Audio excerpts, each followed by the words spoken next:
Hello and welcome back to another daily cribbage. We're playing against Jack and Jackie. I wonder if we can beat both of them at the same time. We cut a 10, opponent cuts a 4. So we're going first as pawn, which means that we can't really throw away 2-3. That's quite a lot of points. So I'm thinking to either throw away, well, we could throw away 2-3 because it is quite a long run. Yeah, let's do it. The other thing we could do, actually no, 9 queen. We keep 4 points. It's not a run, it doesn't improve to a really big run, but it's pretty fine and the discard's very safe. We get 15, and let's see where our opponent wants to go. Okay, we expect our opponent has a lot of jacks here because played out queen king. More jacks than 10s at least, so we will trap those. Opponent had another king, so he didn't get any extra points, and a couple points in the grip. Okay, we're at 13, opponent's at 11. Oh, and we get a choice now whether we want to keep 6 points in hand, or do we want to keep the double ace, double 4, which improves to 12 points a lot of the time. I quite like this. Let's go double ace, double 4. Oh, it improves to 8 points, and let's see if we get to play out our pair of aces at the end of the play somehow. So if our opponent has 2s, then, or nothing, then we get to play ace-ace. We get a couple extra points. Opponent could have 7-8 here. Very possible that they do have a couple of points, but the best case scenario, just like that, is our opponent only gets 1 extra point for the go. Okay. Right, we're taking a nice early lead, which is really good. And we can play, well, be nice to keep 4 points, but I don't see a way of doing it that's particularly safe other than ace-9, and that does give up our chance to get a big double run with a 7, but I think that's fine to do. We'll start off with a king. If our opponent plays a 5, we probably just pair it, and we'll offload one of our 8s now. 8s might be a bit dangerous, our opponent's shown us a 9, so they might have some 7s in hand. They have an 8, which is not, well, it's a little unexpected because we block them quite heavily, but 9, 8, 6. Opponent's hoping for 7s and aces, 10s, that kind of thing. Makes a lot of sense. We're up to 37, which means that we're in striking range of our milestone at 44. We've got 777, double 8. So do we want to keep 777, 8 or 777, double 8? The answer is 777, double 8 because it gives you more points when you hit the double run of the 6 or the 9. I.e., we've got 24 points now by cutting this 9. Amazing stuff. Let's see what our opponent wants to do. Opponent's got a 10, so we should assume that our opponent has hit a good hand with the 9 on top, so we'll avoid playing the 8. Just assume that our opponent has some 9s as well.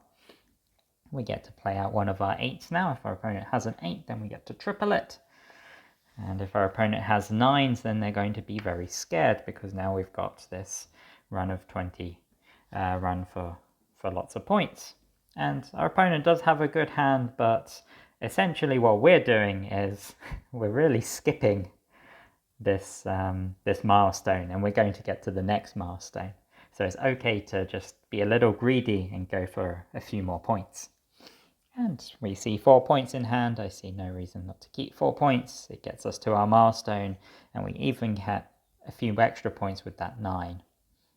Of course, we would have got a ton of extra points if we had kept the 10 because we would have kept a double run. But that is all okay. Opponent might have some 5s and 4s. No, they've got a 10 and another 10. Okay. Opponent doesn't have a nice... no, they didn't have a double run because they're missing a jack. Those were our jacks. So 2, 3, 4, 10 in the crib. 7 points. Very good. We make our milestone at 70. And continue to get some good hands. So, yeah, we're a very long way ahead at this point. The only problem is going to be to keep our lead. So the way that we want to do that is just to take all the points that we can get, really. We don't have to worry about playing defensively at all. It doesn't help us to play defensively, we're just sacrificing points in our hand for no reason. Instead, we just keep playing as though nothing is really going on. Okay, we can throw away ace king, pretty safe, and we'll throw away the king of clubs because then that keeps 2 spades in hand. Play out a 9. 5 is going to be quite good for our opponent, so hopefully the king is one of the few things our opponent does get value out of. Okay, ace 2, 10. We might have some more 10s here, so we'll just play out our king instead of the 10. If our opponent had a king, then we would be very happy to pay out some points. Opponent has a nice flush and a couple of 10s that get value from the 5. Okay, so we've got a double ace 3, which makes 5, and we've got 5 jack queen as well. I think I like throwing away the 5 jack. The other option is to throw away ace ace. I'm going to go with 5 jack though.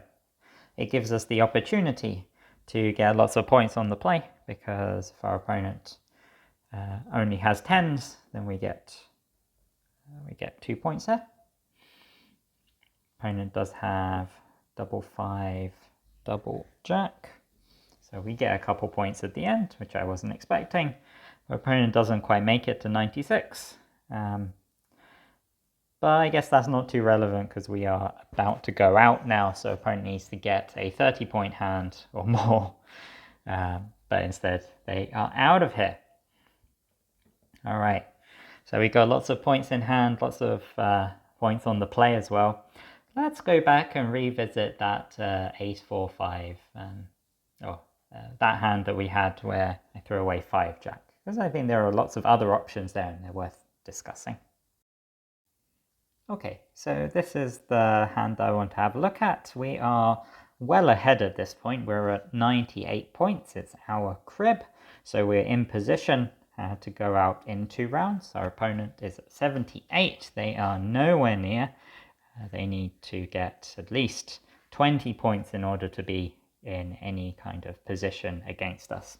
So we look down at double ace 3, 5 jack queen, and since we're so far ahead, the only real thing that we're trying to do here is to play principled as possible. That is, we want to play out just using expected average strategy. So we want to maximize our expected number of points. And so how should we go about doing it here?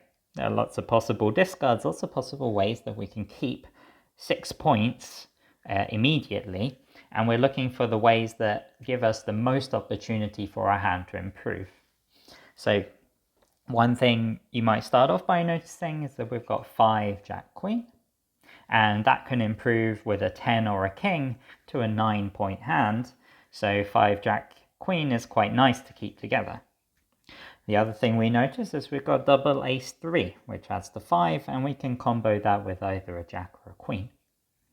It doesn't really combo very well with a 5, so in those cases, if we're keeping double ace 3 together in our hand, then we can throw away 5 jack or 5 queen. So comparing 5 jack and 5 queen, 5 jack tends to score a little bit better in the crib because your opponent it makes jacks make more runs. If our opponent throws away queen king, then we would rather throw away 5 jack than 5 queen because it gets us an extra point. So the other thing that's quite nice about keeping double ace 3 is that not only does it make 5, but also if we cut a 2, then we hit the jackpot. We get often a 12-point or a 10-point hand with that. So 8 points for the double run and 2 or 4 extra points for 15s. Otherwise, we do improve a lot with 10 cuts to 6 points. So that can be quite good as well. So in this case, I favored the 5 jack over, say, double ace. Double ace, I think, is quite a bit worse. So when you think about just on face value, it might look like you're getting 6 points either way by throwing away double ace or 5-jack. But if we think about how these hands are going to improve, or how these cards are going to improve in the crib, double ace has a very hard time improving. Why is that? It's because these are cards that are right at the end of so in order to make a run, we need to have a 2 and a 3. Our hand slightly blocks the 3, but our opponent is rarely going to be throwing away 2, 3. And double aces are a little bit higher value than, say, double kings, because aces can form 15s in more interesting ways, say if our opponent throws away 6, 8. But there aren't too many ways for this to happen, and by having a pair of aces, we only have one kind of number, or we've doubled up on the ones in our crib. So if there's a situation where an ace makes a 15, then we've doubled up on that, but we only have one distinct number here. So it doesn't contribute very well to all of the different possible discards our opponent can have in order to make 15s in different ways. So no, those are my thoughts about double ace. They don't really, it is 2 points, and on the discard charts, whenever you look, you'll see that, of course, all of your pairs score quite a bit more, but if you take away 2 points, it looks from the discard average, so instead of being worth, what is it, about 5.2, I guess? I think it's about 5.2. Into your opponent's crib, double ace is worth maybe about 6 points. And but you subtract 2 from that, because those are the immediate points, in order to think about how it improves. And as you can see, if we look at how it improves, it's only an average of about +3 to +4, which is nothing compared to 5-jack.